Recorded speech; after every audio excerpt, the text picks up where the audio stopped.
Hi everyone, and welcome back to this wealthy education video on how to use exponential moving averages.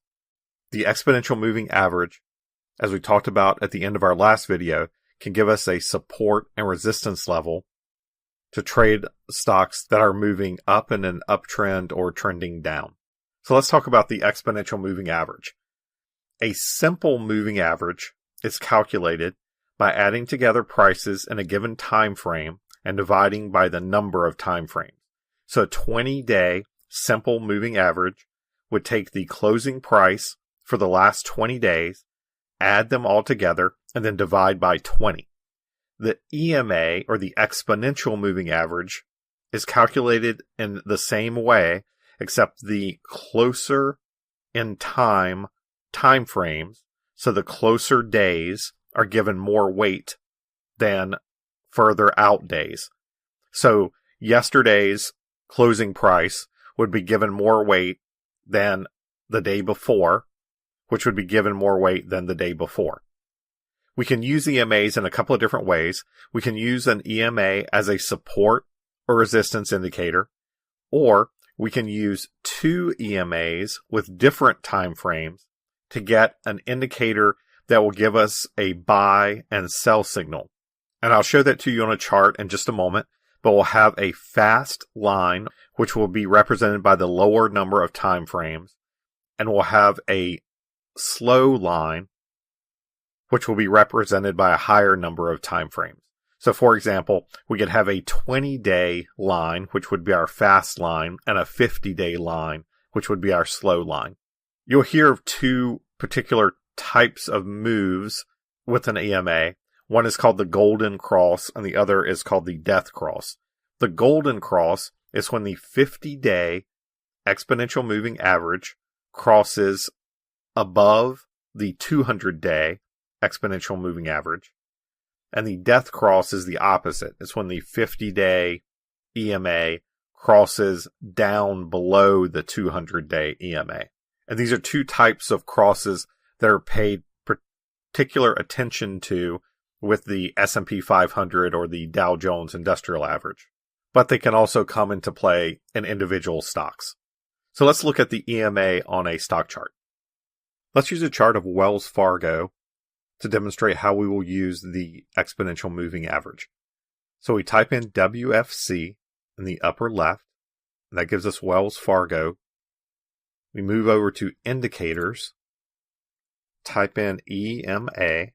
It comes up as moving average exponential. We're going to click that, go to format, and we're first going to look at the 50-day exponential moving average. So we hit OK, and this brings up the 50-day exponential moving average.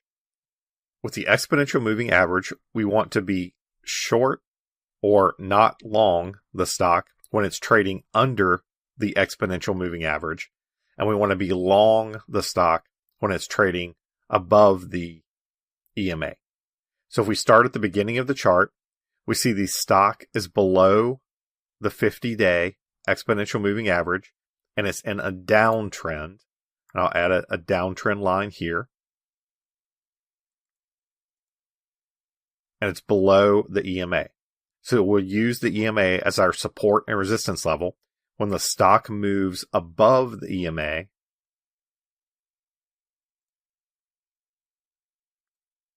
as it does here, we would get long the stock. The stock moves from 54 to around the 56 level, comes back and closes below the EMA, moves back again, positive through the EMA, and then comes back through the 50-day EMA again to the downside. So we may have taken a couple of trades here that were losing trades, or we did not make very much money on these trades. And then the stock moves above the EMA again here in June.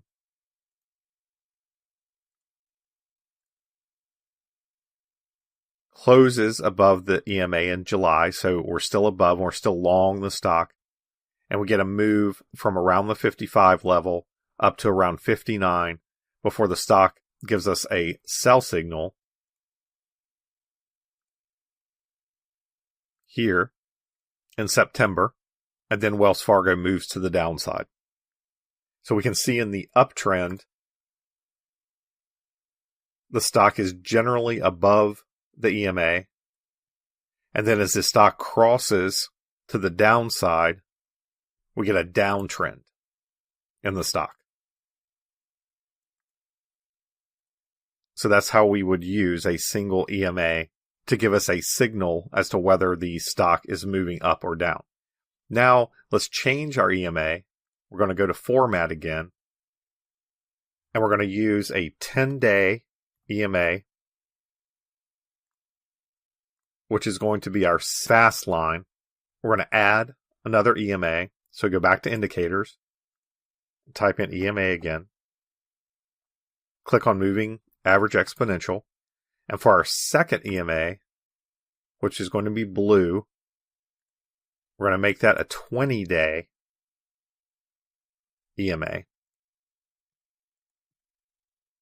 Here we see the 10-day crossing the 20-day and giving us our buy and sell signals. Here, where we marked it earlier, we have the 10-day moving above the 20-day after the stock had been in a downtrend.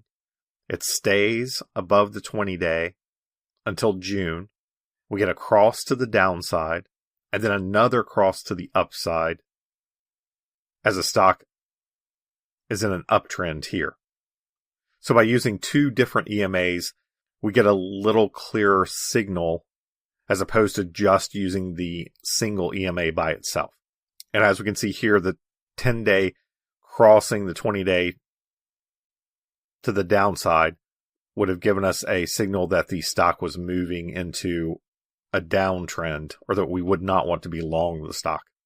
If you want to generate more trade signals with your EMA, you can use a shorter time frame.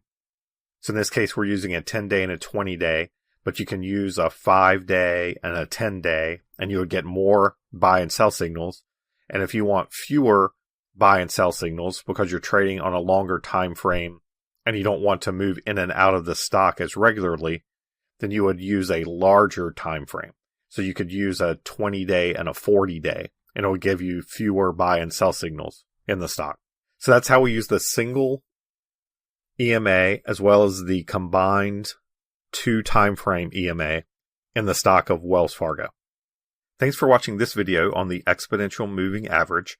In our next video, we're going to talk about the moving average convergence divergence indicator, which is a particular kind of exponential moving average, and how we can use the MACD to improve our trading.